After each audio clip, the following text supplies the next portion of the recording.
नात्यांमध्ये सर्वात मोठं नातं कोणतं? बहिणीचं की पत्नीचं? हा प्रश्न एका भावासमोर उभा राहिला आणि त्याने घेतलेला एक निर्णय त्याच्या संपूर्ण आयुष्याला कलाटणी देऊन गेला. आजची ही कथा ऐकल्यावर कदाचित तुम्हीही विचारात पडाल. सोलापूर जिल्ह्यातील एका छोट्याशा गावात प्रवीण, त्याची पत्नी स्नेहा आणि त्याची लहान बहीण रेवा राहत होती. प्रवीणला लहानपणापासून बहिणीचा खूप लाड होता. वडील गेल्यानंतर त्यानेच रेवाला आई-वडिलांची माया दिली होती. तिच्या प्रत्येक हट्टासाठी तो जीव तोडून मेहनत करायचा. रेवा ही भावावर खूप प्रेम करायची. काळ पुढे गेला. प्रवीणचे लग्न स्नेहाशी झाले. स्नेहा स्वभावाने खूप चांगली होती.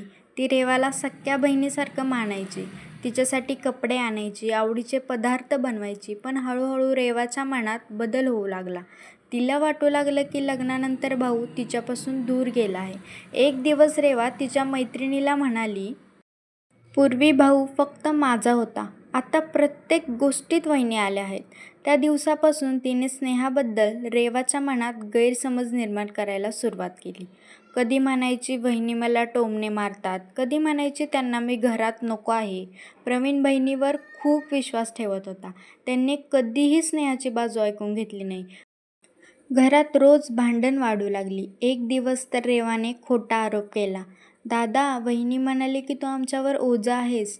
हे ऐकताच प्रवीण संतापला. त्याने स्नेहाला काहीही न विचार करता खूप वाईट शब्द बोलले. स्नेहा रडत म्हणाली, मी असं काहीच बोललेले नाही. पण प्रवीण ऐकायलाच तयार नव्हता. काही दिवसांनी परिस्थिती आणखी बिघडली. रागाच्या भरात प्रवीण म्हणाला, तुला या घरात राहायचे नसेल तर निघून जा. स्नेहाच्या पायाखालची जमीन सरकली. तिने प्रवीणकडे पाहिलं. डोळ्यात अश्रू होते, पण तिने एक शब्दही बोलला नाही. तिने शांतपणे आपली बॅग घेतली आणि माहेरी निघून गेली. त्या रात्री प्रवीणला झोप लागली नाही, पण त्याला वाटलं मी बहिणीसाठी योग्यच केलं. महिने गेले. स्नेहा दूर राहू लागली. रेवा मात्र घरात एकटीच राणी बनून राहू लागली. एक दिवस रेवाचं लग्न ठरलं. प्रवीणने कर्ज काढून खूप मोठ्या थाटामाटात लग्न केलं. बहिणीच्या आनंदासाठी त्याने स्वतःच्या सुखाचा विचारही केला नाही. लग्नानंतर रेवा सासरी गेली. सुरुवातीला फोन यायचे, नंतर कमी झाले आणि मग जवळजवळ बंदच झाले. प्रवीणला खूप एकटं वाटू लागलं. घर रिकामं झालं होतं. एक दिवस अचानक प्रवीण आजारी पडला. त्याला दवाखान्यात दाखल करावं लागलं. त्याने बहिणीला अनेकदा फोन केले, पण तिने उचलले नाहीत. 2 दिवसांनी एक मेसेज आला, दादा मी खूप व्यस्त आहे, येऊ शकत नाही. प्रवीणच्या डोळ्यात पाणी आलं. जिच्यासाठी त्याने पत्नीला सोडलं तीच आज त्याच्यासाठी वेळ काढू शकत नव्हती. पण त्याच वेळी हॉस्पिटलच्या दारातून एक व्यक्ती आत आली. ती होती स्नेहा. तिला प्रवीणच्या आजाराबद्दल समजलं होतं. ती सर्व कामं सोडून धावत आली होती. तिने रात्रभर त्याची सेवा केली, औषधं आणली, डॉक्टरांशी बोलली, त्याची काळजी घेतली. एक रात्र प्रवीणने विचारलं, मी तुझ्यावर इतका अन्याय केला, तरी तू आलीस? स्नेहा हसली आणि म्हणाली, कारण तुम्ही माझे पती आहात. राग येऊ शकतो, पण नातं संपत नाही. हे ऐकून प्रवीण रडू लागला. त्याला स्वतःची चूक समजली.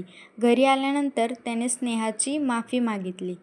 पहिल्यांदाच त्याने तिच्यासमोर हात जोडले. काही दिवसांनी रेवाही भेटायला आली. तिला आपल्या चुकीची जाणीव झाली होती. ती बहिणीसमोर रडत म्हणाली, माझ्यामुळे तुमचा संसार तुटला. स्नेहाने तिला मिठी मारली आणि म्हणाली, चूक झाली असेल, पण आता आपण पुन्हा एकत्र कुटुंब आहोत. तर मित्रांनो, कथा ऐकल्याबद्दल धन्यवाद. कथा आवडल्यास आपल्या स्वामी समर्थ यूट्यूब चॅनलला सबस्क्राईब करा, शेअर करा, कमेंट करा आणि बेल आयकॉन दाबायला विसरू नका. धन्यवाद. श्री स्वामी समर्थ.